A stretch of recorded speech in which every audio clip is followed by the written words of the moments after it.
What's up, guys? I got John Spencer here with me this morning. We may have a special guest pop in here in just a little bit, but I just want to say welcome to Midweek Motivation.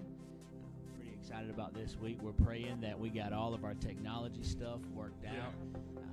If you tried watching last week, I just want to go ahead and apologize. If you have not tried watching last week, I'm going to go ahead and tell you not to. It was rough. If you're not aware of it, we actually had a pretty severe storm that came through Tuesday, right? Wasn't it Tuesday? Yeah, it came through Tuesday, and it knocked several things out here, damaged some equipment and different things. And so last week I was really trying to make it work. We had Kennedy Leonard on, speaking on behalf of our young people and also on behalf of missions, and because we've been in the middle of Missions Week. We just wrapped up Missions Week this past Sunday. Pastor Glenn, he did such a great job bringing the word Sunday, and so we're thankful. We got a really good staff here. We're thankful for you guys as well. I'm just checking to see if we got anybody joining the conversation this morning. I do want to encourage you, if you are watching us on Facebook or on YouTube, jump over to our website. I'd say that's probably the best spot to hop on.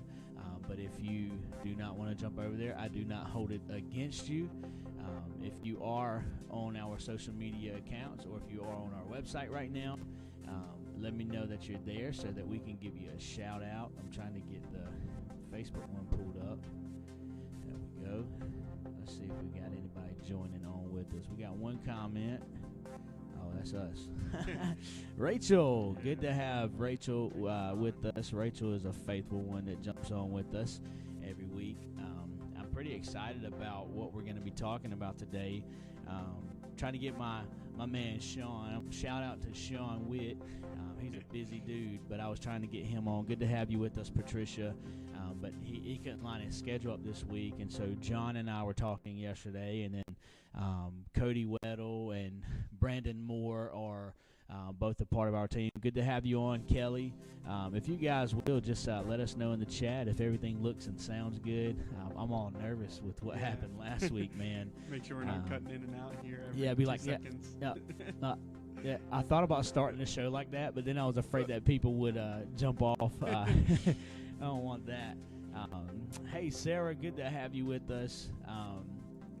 But yeah, so we were trying to get Sean on here, and Sean's going to be with us sometime real soon. Once we can work it out next week, we're gonna be talking a little bit. You'll hear it a little bit today as well, a little bit about life groups, and then next week we're gonna really focus. Thank you. Siri was trying to talk to us. We're gonna be talking about life groups this week, life groups next week. Do me a huge favor, if you have not already done so, will you please follow the Parkway Facebook page, subscribe to the Parkway YouTube channel, download our app.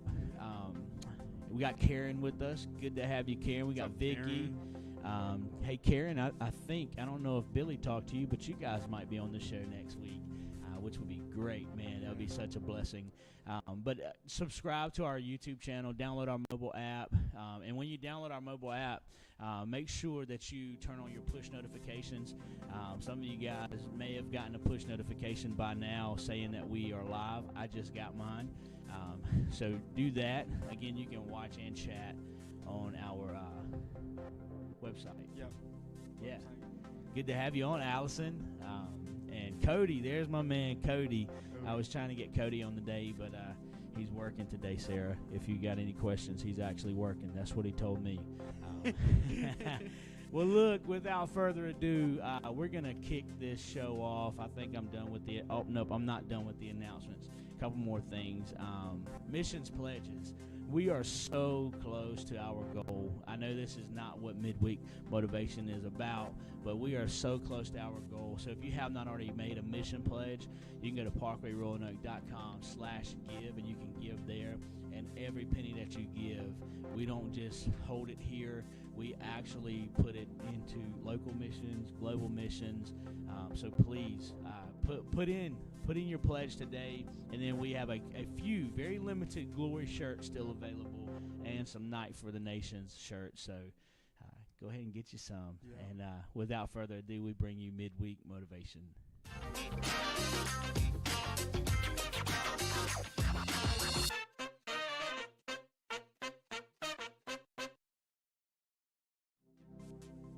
All right, as I said, I got John with me this morning. We were kind of talking yesterday briefly in my office before I left. Macy, good to have you on with us. We were talking about what we wanted to talk about. Wow. Yeah. We're talking about what we wanted. And now we're talking about what we wanted to talk about. This is going to be now we're going to talk about it. Yeah, this is going to be a good show today. Thank you guys so much for putting up with us. Danielle, good to have you with us. Karen, we are definitely looking forward to next week. But one of the things that I was planning on kind of talking with Sean about is breaking cycles. Yeah. And so I asked you right before we went live, have there ever been any cycles that you needed to break or maybe are still trying to break? Yeah. I think the big one for me is procrastination, and I think it's part of I'm guilty. The culture we live in. Also just is a big procrastination culture. Like, we can do it at the last minute. Everything's on your phone now. You're like, oh, I forgot to send that email. You're about to go to bed. You're like, oh, it's probably 6 hours overdue, but I'm going to go ahead and send it now because I'm at home. Whereas, like, probably back 30 years ago, like, once you left the office, you didn't really have access to work. But now we can work from wherever, and so we feel the need that we can kind of procrastinate and put that off even further. And I did that in school a lot too. I'm still doing that in school. I would put off my work, and there was sometimes the late extension that you got, and I would do it like 11 o'clock is due at 11:59. I'm sitting here grinding out like a 4 or 5 page paper that's got to be due in like 50 minutes, and I'm like, I've already asked for an extension. That 11:59 deadline, yeah, man. Exactly. How many of you guys in the chat, put in the chat this morning, have you ever procrastinated, or maybe you did online school and 11:59, like you took that, like 11:59.59, you took that thing serious, yeah. man. That's me. I'm guilty of that. Thank God, the professors at Liberty, they have a lot of grace. Yeah. Thank God for that. You can attest to that as well.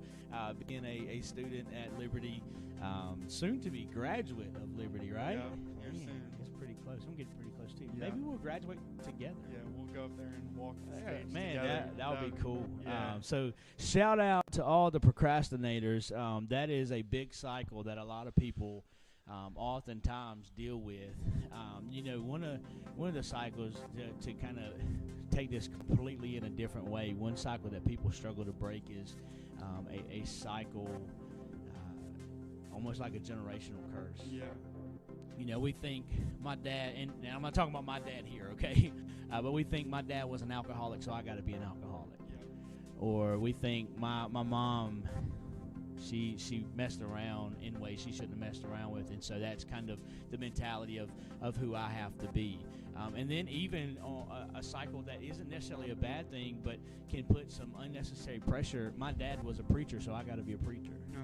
Or my mom was a principal, so I gotta be a principal. We have these things that put unwarranted pressure on us sometimes. And these are cycles too. Cycles can be good things. It's kind of what I preached on a couple weeks ago. Cycles can be things that we do here in the church.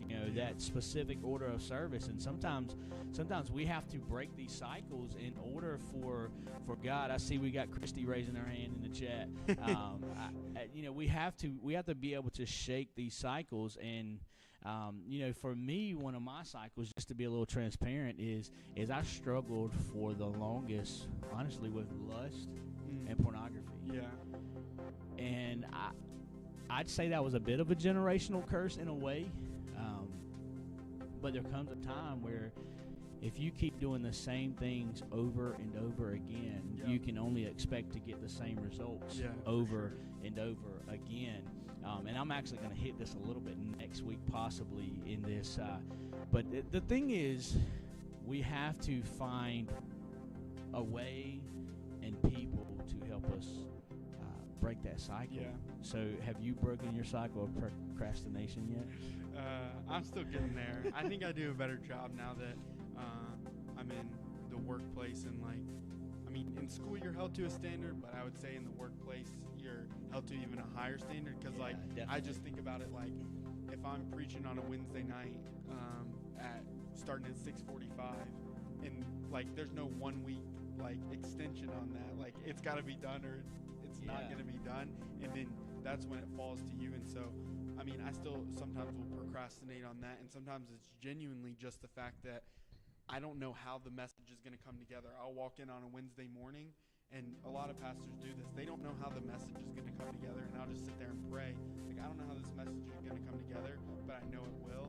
And so it's a little bit of procrastination. That can maybe be done on Monday or Tuesday, but it's also part of it is the fact that I can't procrastinate anymore. So I'm held to a higher standard by Pastor John and by Dustin and by the entire staff if I'm working alongside someone else, and held by my students, by the high school students that show up every Wednesday night.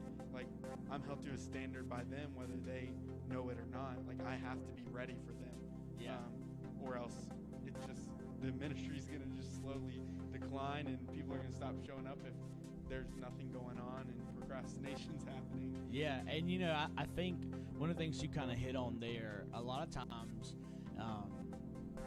the procrastination, among other things that happen behind closed doors, they have so much more of a greater impact on what happens in the public. You can only fake it so long. I'm being real with you. You can only get away so long with not preparing, or with living a life of sin behind closed doors, or living almost double lives. I shared a couple weeks ago about how in college I was essentially living a double life. And so here's one thing that I want to remind you. This is in Galatians chapter 5, verse 1, New Living Translation. It says, "So Christ has truly set us free. Now make sure that you stay free." We often quote this verse, who the Son sets free is free indeed. Almost everybody knows that verse or have seen it somewhere. Who the Son sets free is free indeed. Good to have you with us, Kathy. But we forget about the next part of that verse. And this thing just smacked me in the face this morning. I was doing my devotion time this morning before I left the house, and I actually texted this to John and the rest of the Midweek Motivation team, and I was like, hey, I think this is what we're going to talk about today. Not in a procrastination way, but God just showed up this morning. The next part of that verse, it says, "And don't get tied up again in slavery to the law." And don't get tied up again. Who the Son sets free is free indeed. Don't go back. Don't get tied up. Don't continue in that cycle. A newer translation of the Bible, the Passion Translation, says it this way: "At last we have freedom, for Christ has set us free. We must always cherish this truth and firmly refuse to go back into the bondage of our past." I know I'm guilty so often of being set free, and then honestly in moments of weakness going back, and most time it's in a moment of being by myself. It's hard to do life by yourself. And that's one of the things that you are trying to instill in these young people is don't go at it alone. You guys have groups set up, and you're constantly trying to think of new ways, innovative ways that you can take what you guys do on Wednesday nights and what you do on Sunday mornings and let that cover the whole week. That's important. And we're stick around because I say stick around. Join us this week on Sunday, because we are going to be really kicking off our life groups. Jenny Ferguson, good to have you with us. We're going to be kicking off our life groups, and I want to encourage you, if you are not already in a life group, man, you need to get in one. Yeah. I'm in two, I guess. I'm in a life group, and then I also kind of, John and I and my wife and Cassidy and Landon and Andy Johnson, and Steve, we lead the young adult ministry, which, man, that has been so cool to see these young adults get together and talk about deep things that they've been facing. For sure. Things from their past. We're going through a book now called Win the Day by Mark Batterson. So much good truth found in that, and about letting go of your past. I was talking with somebody, I'm not going to share their name, but I was talking with somebody yesterday, and maybe you can attest to this. He was talking about how when he was playing college soccer, he was at the top, like just killing it. Yeah. And then several years later, the way he said several years later, I'm fat and out of shape, and I'm trying to play in this adult league, and there's these 18-year-olds that are just blowing by me. Yeah. And he said it's hard for me to let go of that past of me being this amazing, great athlete, and step into my lane now of, well, this is who I am, but how can I contribute? John, good to have you with us. Can you attest to that? I know I can. Yeah, I think you can't live in your past in multiple different ways. It's like, it's not only like the bad things that happened in your past, like you can't let those define you moving forward. It's not only those, but it's even the good things of your past, like who you once were isn't who you are now. Just like this guy that you were talking about that was probably in some of the best shape ever, and now he's out of shape and getting run by 18-year-olds, but if he still feels like he's back there, but he's not in the same shape he was, then he's just going to run himself into the ground because he can't do and perform the same way. Yeah, there's going to be burnout. Yeah. There's going to be frustration. Yeah. It's not going to be healthy, I can tell you that. And I think that's true in ministry and in our lives in general. It's like if we let our past job define how we're going to do this job, or the ending of the past job, maybe it was a bad boss, or it was getting, like, maybe you got fired for something that you didn't even really do, but it kind of fell to you, whatever it is, or maybe it was a good ending, but you can't let that define walking into the next job, like, oh, this boss is going to be terrible, or this ending is going to be so bad, I don't even want to put in the 100% effort. Or maybe it's true with the church too. Maybe there's people watching online right now that are looking for a church, and you're like, well, the last church hurt me, so I don't want to give another church a chance. Like, you know what I mean? Like, anything, if we allow those past things to define us, then we can't look at the world in a way of it's a fresh start every morning that we wake up. Every new thing that we get to walk into is a fresh start. His mercies are new every day. Yeah, it's an opportunity to make something good out of something that was maybe bad in the past. Yeah, and so that kind of, and Cody said, Carly, you know you're in the best life group, and I am, man. I'm in two of the best young adults. If you're a young adult, high school graduate to 30-ish, I think that's how we're saying it, join us. We will not be meeting on campus this week. We're going to see Tim Hawkins at First Baptist Church. We're taking a group there, but the following week I think we'll have our worship night, and we'll send out some information. But then also the More group is really good. I'm a part of two of the best, and yes, Kylie, this is good stuff. But John, what you were saying just now actually takes me to a story that I was reading this morning as well in John chapter 5, verses 5 through 9, and I want to read the whole thing for context purposes. And again, this is the New Living Translation. But here's what it says. It says, one of the men lying there had been sick for 38 years. I'm a little bit over halfway to 38. Wow. 38 years. That's a whole lifetime for a lot of people. This dude was sick for 38 years.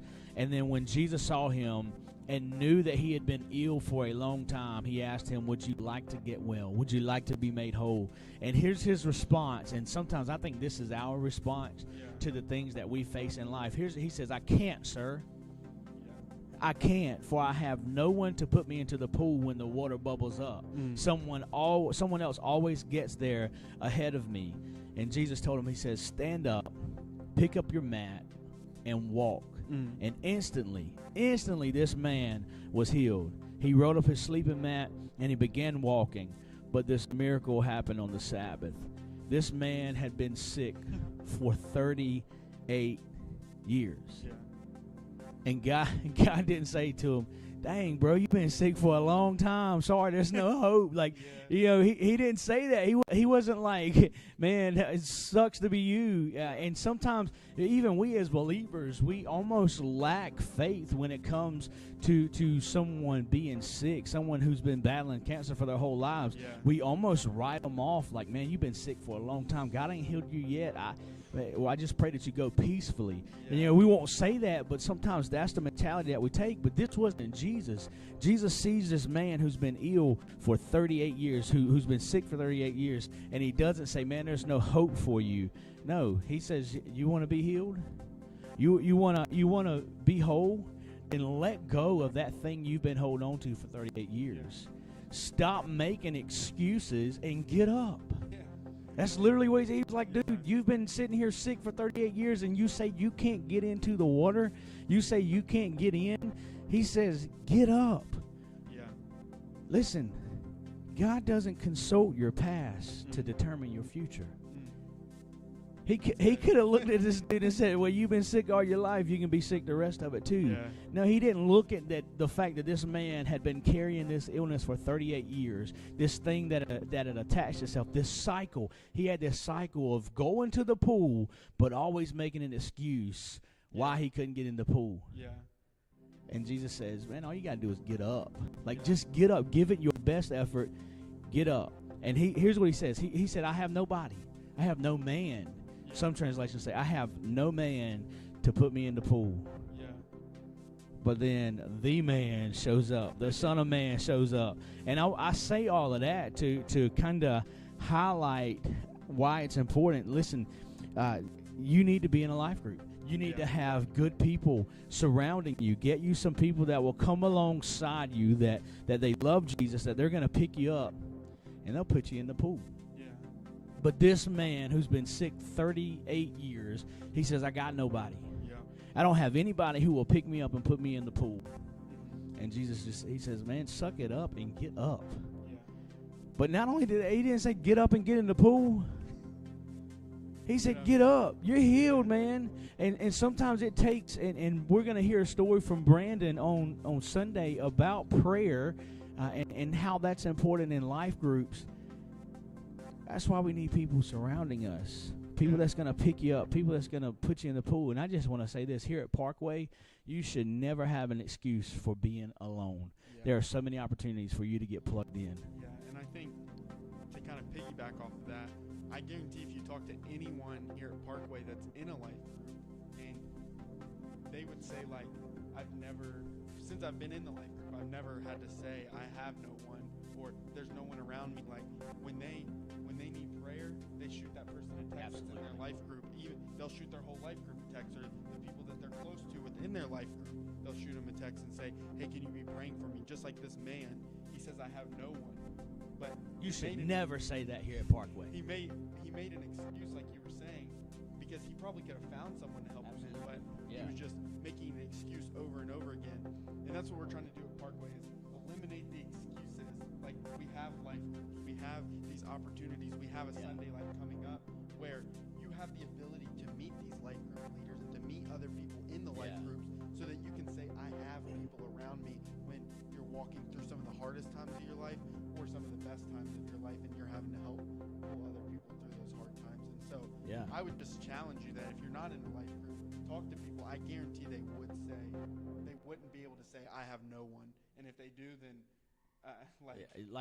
you're not using the life group how it's meant to be. That's that. At that point, that's on you. And I'll go as far to say this. We were talking prior to going live. That's why we do Midweek Motivation live, so that you can interact in the chat. This isn't just something where we hit stop at the end. If you were to put a prayer request in here right now, I promise you one thing. I know I'm going back and I'm looking at the comments from Sundays, from Midweek Motivation, and I'm praying for you. So if you're watching right now, I'm pointing at the camera, you on the other side of this screen right now, you have no excuse to say that you have no one, because you have me, you have John, I'm sure you got Brandon, you got Cody. You got all of the staff here at Parkway. You have no excuse to say that you have no one. You can't say that at Parkway. You should get up. Yes, get up and walk. Get up, walk, get out of that 38-year whatever you've been in, whatever cycle you've been in, whether it's a cycle of drugs, addiction, lust, porn, alcohol, whatever the cycle is that you've been trying to break. I think if you get in a group, and if you hear us today, we're saying to you, get up. Yeah. We're not telling you to get up and get in the pool and do what everybody else has done, to quit, do what everybody else has done to be healed. I'm just saying, hear from us, Jesus speaking through us, get up. Stop making excuses. Yeah, and in this story, Jesus, the guy, immediately starts walking. And you may be laying down in whatever the cycle is, and that doesn't mean you're going to get up and it doesn't say this man got up and started sprinting. He just had to start with walking because he hadn't walked.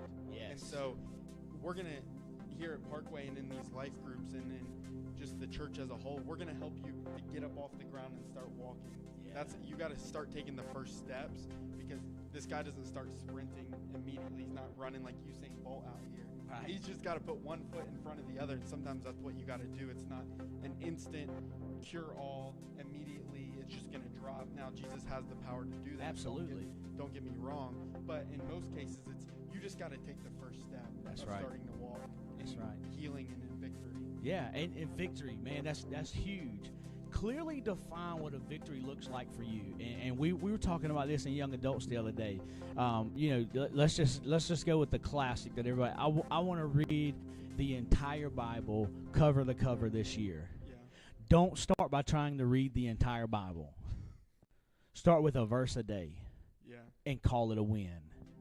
And get some people that'll come alongside you and do that together as a family, as a friendship. And that's what we're trying to do here at Parkway, is to align you with people who are gonna, when you've been in a cycle that you cannot break, you got somebody there that's telling you, get up. You got somebody there that's not only telling you to get up, but then they're throwing you over their shoulder and they're helping you walk until you can walk on your own. Not as a crutch, not as holding you up, but until you get your strength back, until you have those victories of overcoming this one thing, just to realize that there was something bigger, and you overcome that in the future. That's what we're about here. Get you some people around you that's going to help you break that cycle and to help you keep going through life. I want to cycle back to the verse that we started with, Galatians 5:1. At last we have freedom, for Christ has set us free. We must always cherish this truth and firmly refuse to go back into the bondage of our past. Don't go back. Get up. Break the cycle. Yeah. Get in a group. Get some people around you. And if you say you have no one, reach out to me, and I promise you, you won't be able to say that anymore. I will be here for you. Any of our life group leaders will be here for you. John will be here for you. Our staff will be here for you. You should never say, I have no one. And I saw Karen Cole in the chat just now. She said, how can I pray for you? I'm here. She's one of absolutely her and Billy are life group leaders here, and they would love to have you in their life group. They would love to be praying for you. And just like the staff and all the other life group leaders and anyone at this church who is in a life group or volunteers would love to invite you in and to have you in their life group and come alongside you and do life with you. That's why they're stepping up to serve. They're saying, I'm willing to take on and to help other people walk, because I've been there, not been able to walk on my own, and we want to in turn help other people. And there may be seasons where even our leaders feel like they can't walk on their own, and that's why you have the life group. They're just there to facilitate and to, I guess, kind of lead the group. Yeah. But there's going to be times where they need help too, and that's where the life group comes in. You're doing life with them. Yeah, that is so true. And I'll even say this. The life group leaders as a whole, in a way, they're a life group too. Yeah. They gather. They pray for each other. And so I saw where Karen had put in there about us praying. Billy, yes, I was thinking about Billy earlier. Let's be praying for Billy, and that the doctors will have a good report there. And listen, if you're ready, you're saying, man, I want to get in a group. We're going to talk about it this Sunday. We're going to highlight that this Sunday. But you can go to parkwayroanoke.com/connect, and you can click on life groups there, and you can find out how you can join a group there. Again, put in the chat today, how can we pray for you? Whether you're on YouTube, Facebook, you're on our website, I don't think you can chat on the app today, but we'll get that fixed, I promise you. Let us know how we can be praying for you. And then we got something new that we're going to do this week. We're going to try it out because it seems like every time that we've done Midweek Motivation, there has been something random on our table. And so I don't know if you have noticed this little guy right here. We're going to hide him somewhere this week. And if you find him, courtesy of Brandon Moore, you get free coffee. We're gonna hide him, and if you find him, I'll have to talk with Steffi and her team and let them know. I'll pay for the coffee. I think it'll just be something fun. But if you find this guy in the church, take him to the cafe and say, "Hey, look, Pastor Carly and Pastor John and Brandon said that I get a free coffee because I found this." Yeah. And so we're going to do something like this each week. If a random item shows up on the table, we're going to hide it and see if you can find it. So just another little way to have fun. Free coffee if you find this little guy, that little guy there. Yeah. He kind of looks like John. And don't worry, me and Carly aren't going to participate. You see the hair? The ones hiding it. That's John's hair. Yep, that is. Just combed the wrong way. And so this is Little John. If you find Little John, yeah, I went there. Little John, if you find Little John this week, you get a free coffee from the cafe. Hey, listen, thank you guys so much for being with us. We want to make sure, like Cody said, especially at Parkway, that you are never alone. Yeah. We're removing all excuses right now. That excuse of you saying I have no one, you can't use that at Parkway, because if so, that is completely on you. And if we have dropped the ball in some area, reach out to me, because I want to make sure that nobody slips through the cracks. I want to make sure that everybody has somebody who will tell them to get up and walk. You've been healed. You've been set free. Hey, look, we're out of time. We're at 12:30. I think this is the longest we have gone in a while, but this was so good. I just want to say thank you to all those that were watching online. Be sure to download our app and turn on your notifications so that you get an update. Like, subscribe, follow, share, all the above. Any final thoughts, John? No, like Kylie said earlier, she said, "Get up," with exclamation points. So absolutely. Get up. No excuse to not get up. Especially this Sunday. It's your time to actually get up and do something about it. Yeah. Hey, will you close us out in prayer, man? Yeah, let's pray. Dear Jesus, just thank you for this time that we can spend together, just kind of jumping on here for 30 minutes during people's lunch breaks, during drive time, wherever they're going. I just pray that we were an encouragement today, but not only us, but that you flowing through us, that we can encourage these people. And I pray that all those that attend Parkway and that will walk through these doors for the first time, maybe this Sunday, that they'll know that they at Parkway, they're never alone, God, because you're here and your people are here, and we want to come alongside them and do life with them. And so I just pray that over each and every person that comes to Parkway that will walk through the doors for the first time. They're never alone. And I pray that we would get up and we would begin to put one foot in front of the other this week and walk. In your name we pray. Amen. Amen. Thank you for that prayer. Yeah. Hey, thank you guys again. And this has been Midweek Motivation.